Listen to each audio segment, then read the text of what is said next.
the summer light that felt too heavy. Memphis in late July carried a stillness that pressed against the skin. The air over Graceland shimmered in the heat, thick and unmoving, as if even the wind had grown tired. Inside the mansion, curtains filtered sunlight into long golden stripes across polished floors. Everything looked peaceful. Everything looked still. But stillness can hide many things. 9-year-old Lisa Marie wandered the upstairs hallway slowly, her bare feet quiet against the carpet. Summers at Graceland had their own rhythm: late breakfasts, music drifting from distant rooms, laughter from staff, stories from her father about touring, about crowds, about dreams. This summer felt different. She couldn't explain it in adult words. Children don't use words like decline or fragility. But they notice pauses. They notice silence where music used to be.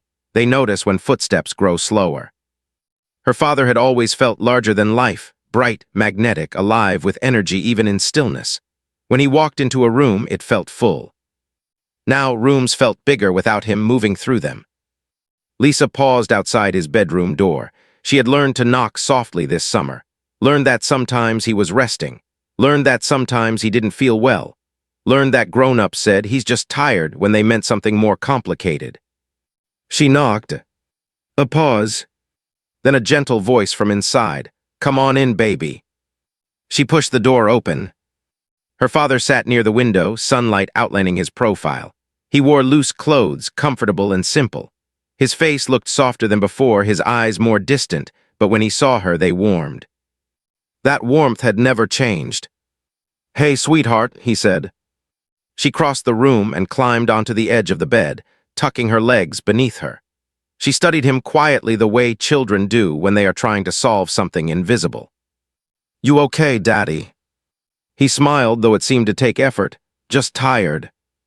That word again. Tired. Lisa had been thinking about tomorrow all week. Tomorrow meant packing. Tomorrow meant her mother arriving. Tomorrow meant Lowe's Angels. Tomorrow meant leaving. She had done this before: summers in Memphis, school in California. Split between worlds, but always with the promise that she'd return. Thanksgiving, Christmas, next summer. There was always a next. But sitting there now, something inside her felt unsettled. She watched the way her father leaned back slowly, as if conserving energy. She watched the way his breathing seemed heavier than usual. She watched the way silence lingered between sentences. Children sense when something is unfinished. She had tried to push the thought away all week. It would be fine. She would see him again. That's how it always worked. But doubt had grown quietly inside her. The kind of doubt that forms when love meets fear. "Daddy," she said softly. He turned his full attention toward her. No distractions, no distance. "Yes, baby." She hesitated. The question felt large, bigger than her voice. "When will I see you again?" The words floated between them, fragile and honest. It was a simple question, the kind children ask every day. But this time it wasn't simple at all. Her father didn't answer immediately. He looked at her carefully, not at the room, not at the window, at her. He seemed to understand that this wasn't about schedules. It wasn't about holidays. It wasn't about calendars. It was about certainty. And sometimes love has to decide between comfort and truth. He reached for her hand. "Come sit closer," he said gently. She slid beside him, leaning into his shoulder. He wrapped an arm around her carefully, holding her as though she were both strong and fragile at the same time. "I hope very soon," he said quietly. It wasn't a promise. It wasn't a timeline. It was hope. Lisa felt something shift in his tone. It wasn't fear. It wasn't sadness exactly. It was honesty. "I'm not feeling my best right now," he continued, speaking slowly so she could understand. "Sometimes when people don't feel well, they don't always know how long it'll take to feel strong again." She absorbed that. Children understand more than adults expect. They just don't always show it. "So you don't know?" she asked. He squeezed her hand. "I don't know exactly when," he said, "but I know this: no matter what, I love you, and that doesn't change." That part felt solid. She nodded. The afternoon stretched on quietly. They talked about simple things, her favorite songs, school friends, memories from earlier summers. He asked about her drawings. She asked about horses on the property. But beneath every word was something deeper, an awareness that time felt heavier than usual. Eventually, she rested her head against his chest. She could hear his heartbeat, steady but slower than she remembered. "Daddy," she whispered again. "Yes. If you're still tired at Christmas, I'll still come, right?" He closed his eyes briefly before answering. "You'll always be welcome here," he said. "This will always be your home."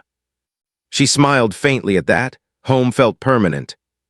Outside, the Memphis sun began to dip lower, shadows stretching long across the lawn. Inside that room, father and daughter sat quietly together, both sensing something neither fully understood. Sometimes love becomes most powerful when words grow fewer. As evening approached, he walked her downstairs. Slowly, carefully, but with determination. She noticed the effort, she noticed everything. At the door, he crouched slightly to meet her eye level.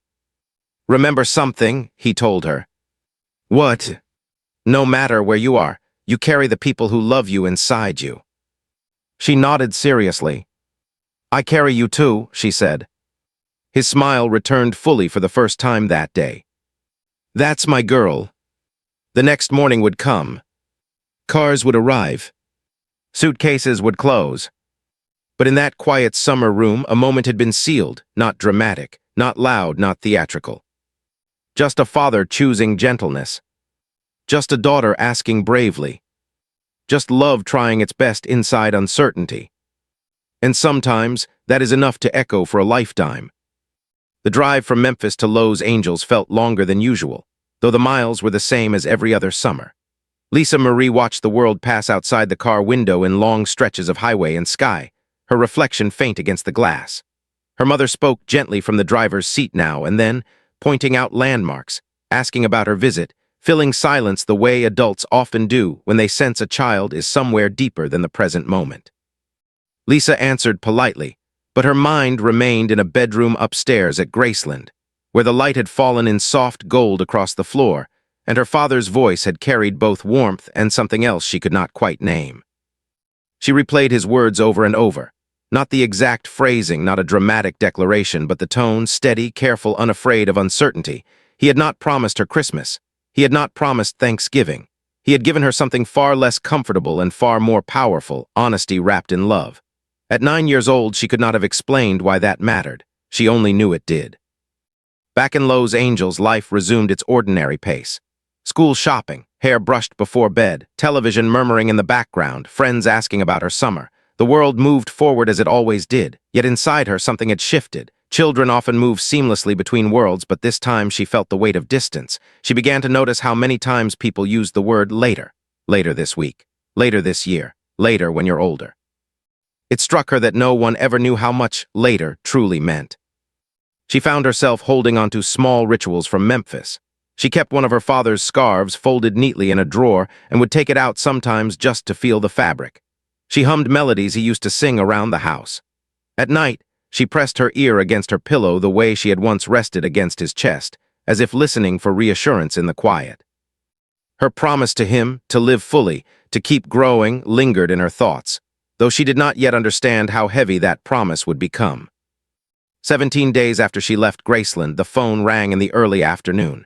She remembered the way the house felt in that moment, the way air can change temperature before a storm. She remembered her mother's voice shifting from ordinary to shaken in the space of a breath. Children know when something irreversible has entered a room. No one needed to explain it immediately. She saw it in her mother's eyes. Her father had died. The words did not register at first as final. Death is abstract until it touches someone who belongs to you. She thought about the bedroom window, about the way he had held her hand, about the pause before he answered her question. The pause made sense now. The careful tone made sense now. The weight behind his eyes made sense now. She did not scream. She did not collapse. Instead, she felt something like stillness.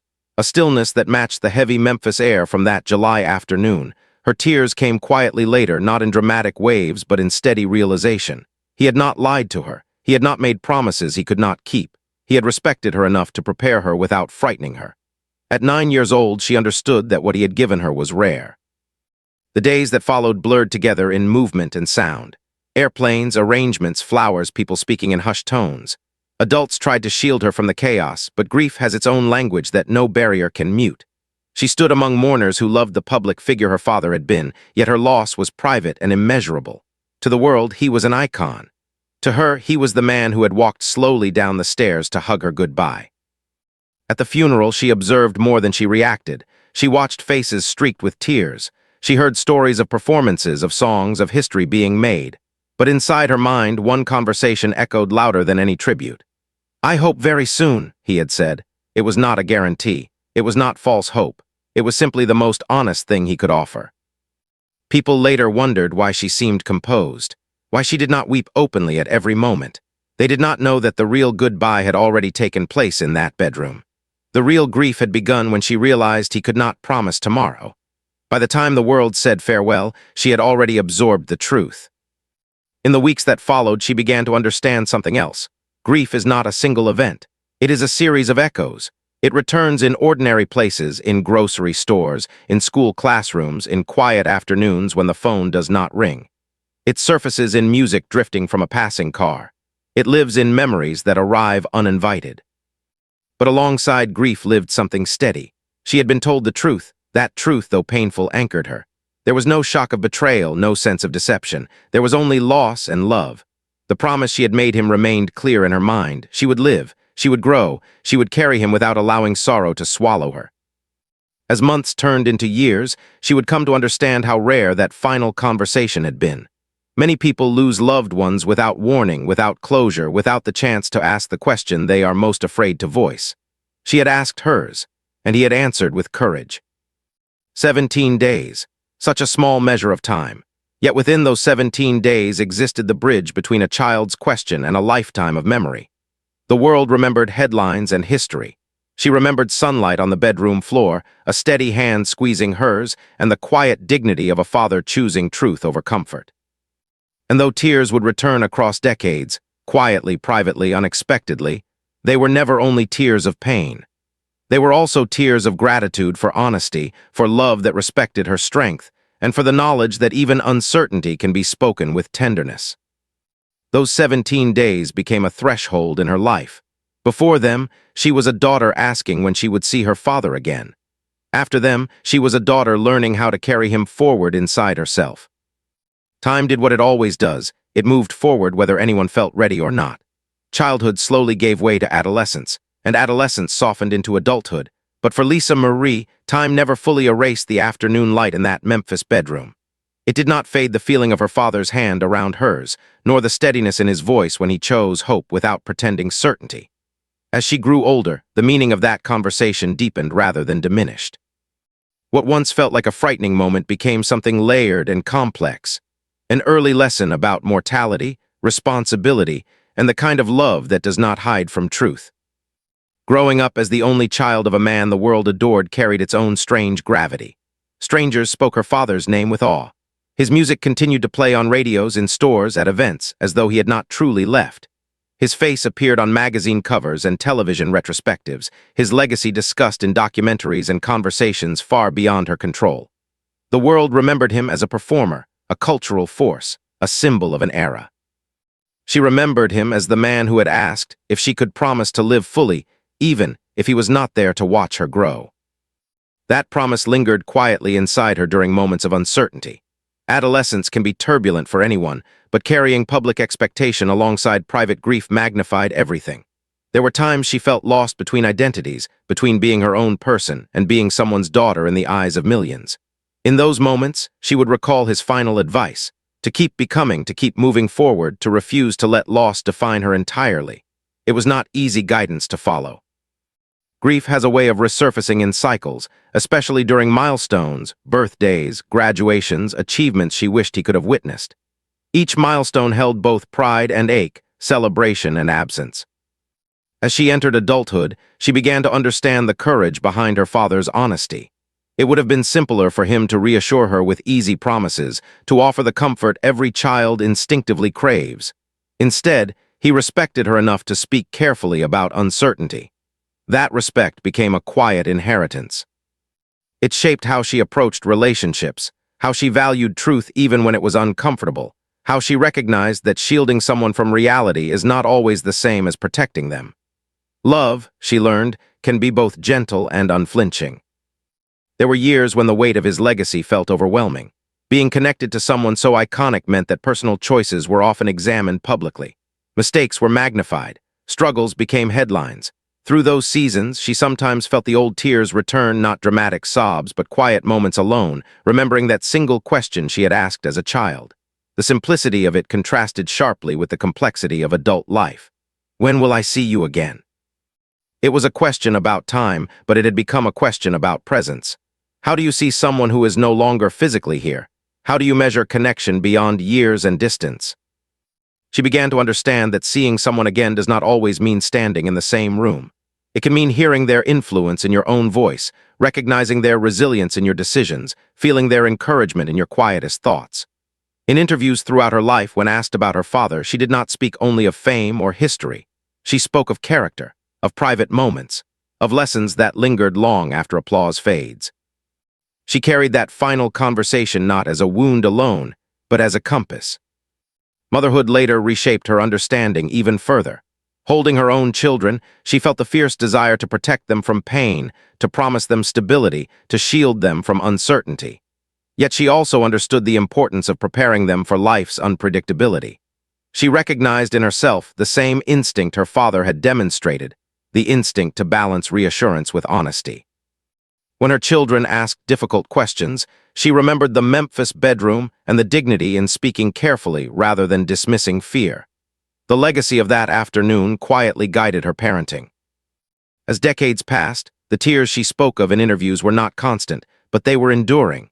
They arrived during anniversaries and in quiet reflective moments, often triggered by memory rather than event. Grief evolved from sharp sorrow into something softer but persistent, like an echo that never fully disappears. It was not only sadness that made her cry, it was recognition of how rare that final gift had been. Many people lose loved ones without the chance to say what needs to be said. She had been given 17 days of awareness, 17 days to feel, to listen, to hold on to his words with intention. Public perception often simplifies stories into dramatic arcs, but her experience was more nuanced. It was not only tragedy, it was also preparation. It was not only heartbreak, it was also gratitude. The world might focus on the brevity of those 17 days, but she focused on what filled them: truth, tenderness, and a promise exchanged between father and daughter. That promise became a thread running through her life, visible in her determination to pursue her own voice, her own art, her own path despite the towering shadow of expectation. The older she grew, the more she recognized how unusual it was to have such clarity at 9 years old. Children are often shielded from discussions about illness and mortality, yet she had been invited into honesty gently, not burdened with fear but trusted with understanding. That trust had shaped her resilience. It taught her that love does not weaken when it admits uncertainty. It strengthens. In quiet moments alone, she sometimes imagined what it would have been like if he had chosen differently, if he had promised Christmas without hesitation, if he had assured her they would meet again soon. Would the shock have been greater? Would the grief have felt sharper? She could never know for certain, but she sensed that the truth had spared her something even as it caused pain. It spared her from feeling misled. It allowed her to look back without resentment, knowing that he had faced reality with her rather than hiding it. Life, as it always does, continued to unfold with its mix of triumphs and trials. Relationships formed and ended, careers rose and shifted. Joys arrived unexpectedly, as did losses. Through it all, the memory of that summer conversation remained steady. It was not dramatic in her mind, it was calm. It did not echo with fear, it echoed with sincerity. Her father had not known the exact day or hour, but he had sensed the fragility of his health. Instead of shielding her completely, he chose to honor her strength. That choice became one of the most significant lessons of her life. By the time she reached middle age, she spoke about her father not only as a cultural legend, but as a human being who had faced his own limitations with awareness. In sharing that story, she hoped others might understand that difficult conversations, though painful, can become gifts. They offer clarity. They create space for intentional goodbyes. They allow love to be expressed fully rather than assumed.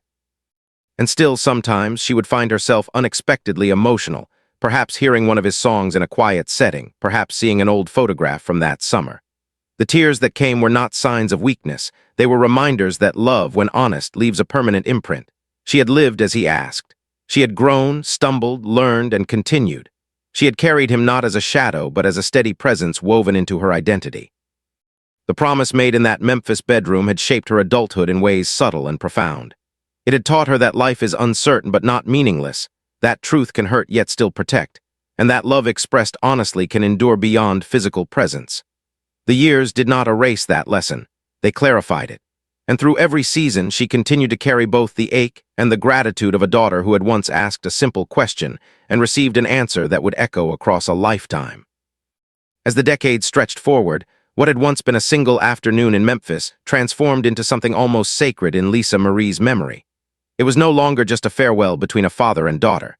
It became a quiet turning point that shaped the way she interpreted love, loss, and the fragile nature of time itself.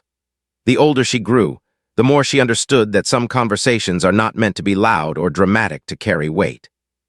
Some are spoken gently, in warm light and heavy summer air, and yet they reverberate longer than any applause ever could. In her later years, reflection came more easily. The urgency of youth softened into perspective. She had lived through public scrutiny, personal reinvention, private heartbreak, and moments of unexpected grace. Through it all, that childhood question remained suspended in her heart like a thread connecting past and present. "When will I see you again?" It had once been a plea for reassurance. Over time, it evolved into something deeper, a meditation on presence, legacy, and spiritual continuity. She began to realize that the question itself had changed meaning. As a child, seeing him again meant physical return, Christmas mornings, shared laughter, familiar rooms. As an adult, seeing him again became symbolic. She saw him in the way music still moved people across generations. She saw him in the determination she carried when life became complicated. She saw him in her own reflection during quiet mornings, in the shape of her smile, in the cadence of her speech. Connection had shifted from physical proximity to something more enduring and intangible. When she spoke publicly about that final summer, her voice often held a careful steadiness. It was not theatrical sorrow. It was reflective honesty. She did not present the story as tragedy alone. Instead, she described it as formative. Her father had given her something rare in those last days, dignity and uncertainty. He had not pretended to control what he could not control. He had not constructed false guarantees. He had acknowledged the unknown while anchoring her in love. That distinction mattered more to her with each passing year. Grief, she learned, is not linear. It does not fade neatly with time. It shifts shape. There were seasons when the ache felt sharper, milestones he missed, transitions she navigated without his guidance. There were other seasons when gratitude overshadowed sadness, when she felt thankful for the depth of their bond rather than consumed by its absence. Both experiences coexisted. Love and loss were not opposing forces, they were intertwined. In quieter moments, she contemplated how different her understanding of mortality might have been without that conversation. Many children are shielded from the concept of death until it arrives abruptly and without explanation. She had been gently prepared, not with fear, but with realism. That preparation did not remove pain, but it lessened confusion. It allowed her to grieve without questioning whether promises had been broken. There was no betrayal in his departure. Only the natural end of a life he had sensed was fragile. As she approached the later chapters of her own life, the memory of that summer grew even more luminous. She found herself thinking not just about what she had lost, but about what she had been entrusted with. A promise, a responsibility, a reminder to live fully. She measured her life against that promise, sometimes critically, sometimes compassionately. Had she lived bravely? Had she honored his request? No life is flawless, and she knew that, but she had continued forward. She had faced joy and sorrow alike. In that sense, she had kept her word. In interviews close to the end of her life, she reflected with clarity rather than bitterness. The tears she mentioned were not signs of unresolved trauma. They were expressions of enduring connection. Tears, she understood, are often the language of love that refuses to diminish. They mark memory. They testify to impact. If she cried when recalling his answer, it was because those words had carved a permanent space inside her, a space reserved for truth, courage, and devotion. There's a quiet transformation that occurs when one begins to view loss not solely as absence but as inheritance. Her father's final gift had not been material, nor was it grand. It was the gift of trust. He trusted her with honesty. He trusted her resilience. He trusted that she could carry both sorrow and strength at once. That trust empowered her more than reassurance ever could have. It allowed her to step into adulthood with a foundation built not on illusion, but on clarity. As she neared the end of her own journey, reflection deepened into contemplation. She sometimes wondered about the symmetry of time, about how lives intersect and separate, about how love persists beyond physical boundaries. The question she had asked as a child slowly transformed into something serene rather than fearful. When will I see you again? It no longer carried anxiety. It carried faith. Not necessarily in a specific image of reunion, but in the certainty that bonds forged in honesty are not erased by time. Her life, like all lives, contained complexity. It held moments of public triumph and personal hardship. It held resilience and vulnerability. Yet through every chapter, the echo of that summer conversation remained steady. It did not define her entirely, but it illuminated her path. It reminded her that love is strongest when it respects reality rather than denying it. It reminded her that courage can be quiet. It reminded her that saying goodbye with truth is an act of profound respect. In the end, the story of that question is not merely about sorrow. It is about legacy. It is about a father who chose to speak gently but honestly. It is about a daughter who grew into that honesty and carried it forward. It is about the enduring power of a single moment to shape decades. The world may remember performances and headlines, but what endured most deeply for her was the memory of warm sunlight, steady hands, and a voice that refused to promise what it could not guarantee. And perhaps that is the true meaning of seeing someone again. It is not confined to calendars or physical presence. It is found in the way their lessons guide you, in the way their love steadies you when uncertainty rises, in the way their honesty becomes part of your own character. The answer she once received did not close a door. It opened a lifelong understanding that love, when spoken truthfully, does not vanish. It evolves, it echoes, it remains. The summer of 1977 ended. Childhood eventually did too. Years unfolded with all their unpredictability. Yet the heart of that story endured not because it was dramatic, but because it was sincere. A child asked when she would see her father again. A father answered with hope, humility, and truth. The tears that followed across a lifetime were not only tears of loss, they were tears of gratitude for having been loved honestly. And in that honesty, the echo never truly fades.